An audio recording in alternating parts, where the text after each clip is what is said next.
Hello dear students, welcome back to my YouTube channel. आप लोग का बहुत बहुत स्वागत है आज के इस नए वीडियो लेक्चर में। तो बच्चों, आज के इस नए वीडियो लेक्चर में हम लोग पढ़ेंगे एक्सरसाइज 5.5 को। अगर आप चैनल पर नए हैं तो चैनल को सब्सक्राइब करके बेल आइकन को प्रेस कर लें। तो चलिए बिना टाइम को वेस्ट करते हुए आज के इस वीडियो लेक्चर को शुरू करते हैं।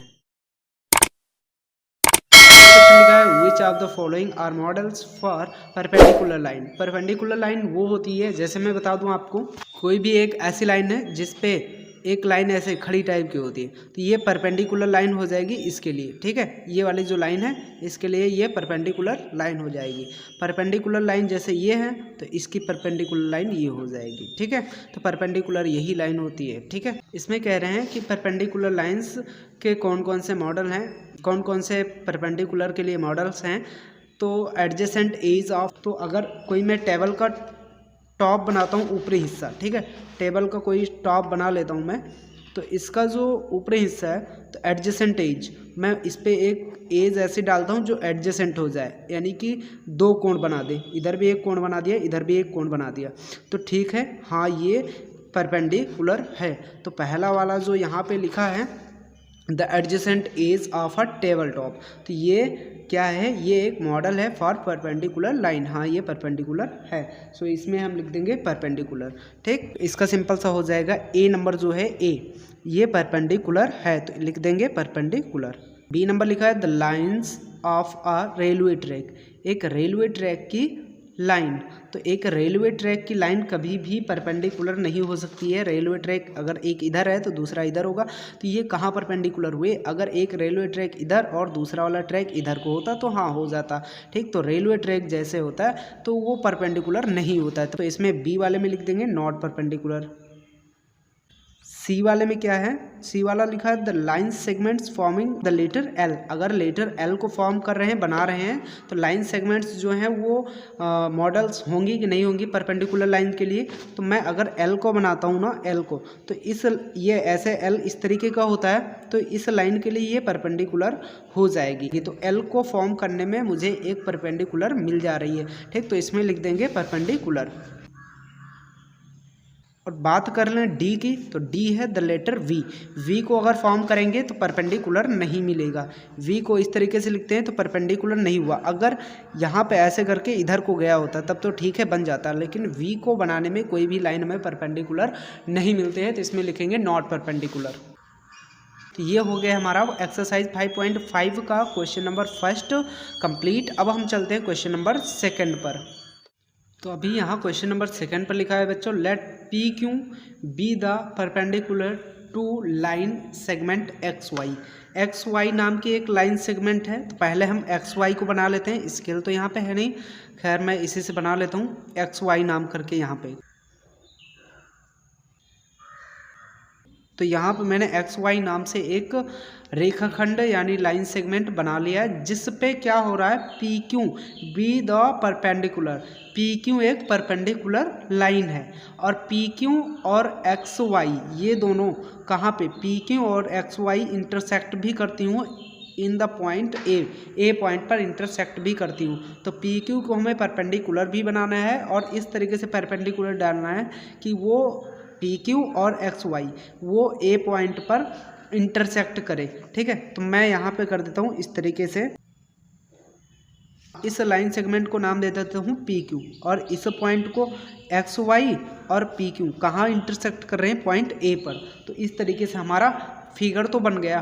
अब ये कह रहे हैं what is the measure of P A Y, angle P A Y. तो पी ए वाई, तो पी ए वाई क्या, जो पी ए वाई एंगल है तो इसकी मेज़र क्या होगी, तो आप सीधे सीधे कह देंगे 90 डिग्री। ठीक है, तो ये यहाँ पे वैसे भी 90 का दिख रहा है ना, तो ये हो जाएगा 90 डिग्री। तो यहाँ पे हम लिख देंगे angle P A Y is equal to 90 degree. बस यही आपका आंसर होगा।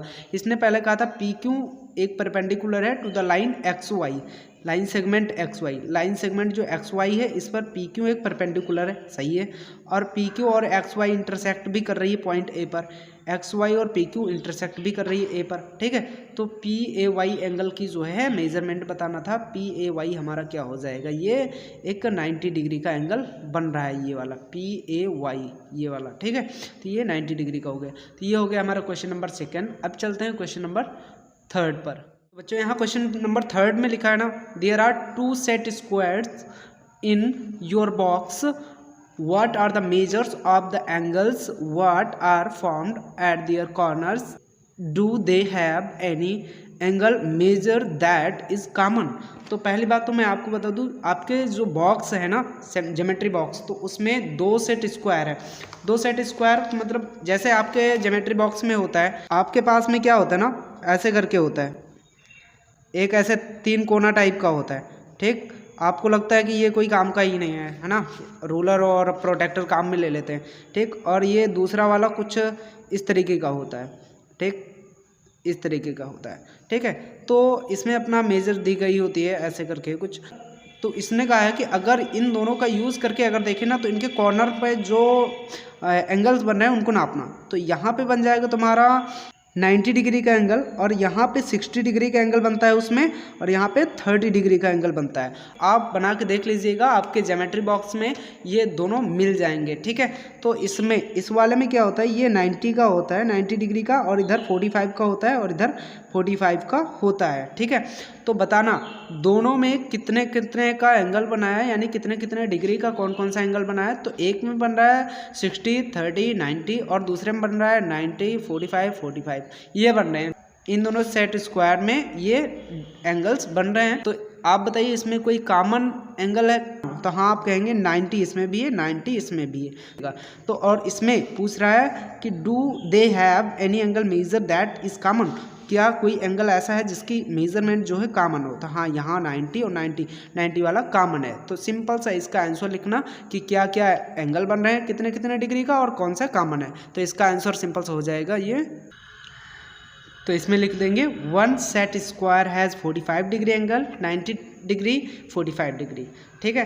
एंड अदर सेट स्क्वायर में कौन कौन से एंगल थे, 60 थे, 90 थे, और 30 डिग्री के एंगल थे। और उनमें से बात करें कॉमन एंगल की, तो कॉमन एंगल उनमें से 90 डिग्री का था।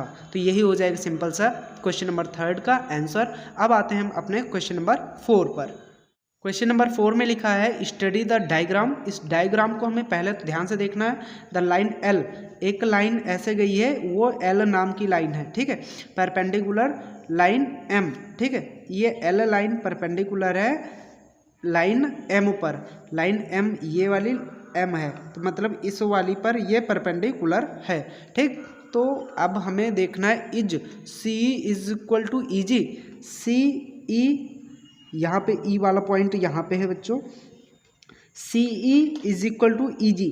सी से ई तक की जो दूरी है एक, ठीक है, और ये दो यूनिट की दूरी है, 2 यूनिट की दूरी है सी और ई के मध्य में। और ई जी की बात कर लें तो ई और जी, तो 1 और 2, इधर भी 2 यूनिट की दूरी है। तो हम कह सकते हैं हाँ ये बराबर है, C is equal to E G. Yes this is equal to each other. तो इसमें लिख देंगे यस बोथ मेजर्स 2 यूनिट। दोनों जो मेजर थी, मतलब सीई की मेजर 2 यूनिट थी, सीई की मेजर 2 यूनिट थी, और ईजी की बात कर ले तो ये भी 2 यूनिट थी। तो ये एक दूसरे के इक्वल हैं, तो लिख देंगे यस बोथ मेजर्स 2 यूनिट्स, ठीक है। ये यस इक्वल हैं, ये दोनों इक्वल हैं एक दूसरे के। अब आते हैं क्वेश्चन नंबर बी पर। तो इसमें लिखा है डज पी बाइसेक्ट सी जी। जो पी है वो सी जी को बाइसेक्ट करता है कि नहीं करता है, काटता है कि नहीं करता है। तो पी और ई, ये पी ई सी जी को, सी और जी को इंटरसेक्ट करता है कि नहीं करता है। सी जी ऐसे थी और पी ई ये काट रहा है कि नहीं काट रहा है, बिल्कुल काट रहा है। सी जी को जो है पी ई ये कट कर रहा है, बाइसेक्ट कर रहा है। सी जी को कौन कट कर रहा है, पी ई कट कर रहा है, ठीक है, बाइसेक्ट कर रहा है। तो ये जाहिर सी बात है इसमें रहेगा yes, because C is equal to E G. तो इसमें लिख देंगे yes C is equal to E G. इसमें आप लोग एक चीज़ और कर सकते हैं, यहाँ यस के बाद में आप लोग लिख लेना because, yes because C is equal to E G. ये हो जाएगा हमारा finally answer of question B, ठीक। अब आते हैं क्वेश्चन नंबर सी पर। क्वेश्चन नंबर सी में लिखा है identify any 2 line segment for which P is the perpendicular bisector. इसमें कह रहे हैं कि कोई 2 पॉइंट आप ढूंढिए, कोई 2 लाइन सेगमेंट ढूंढिए जिसमें क्या हो ना कि पी P और E ये वाली लाइन एक बाइसेक्टर का काम करे, वो भी परपेंडिकुलर। तो आप कह दीजिए D और F इसको जो है यहाँ से यहाँ तक बराबर भाग में बांट रहा है कौन, PE। तो PE एक बाइसेक्टर हो जाएगा DF का, और ये परपेंडिकुलर भी हो जाएगा DF पर, एक परपेंडिकुलर भी हो गया।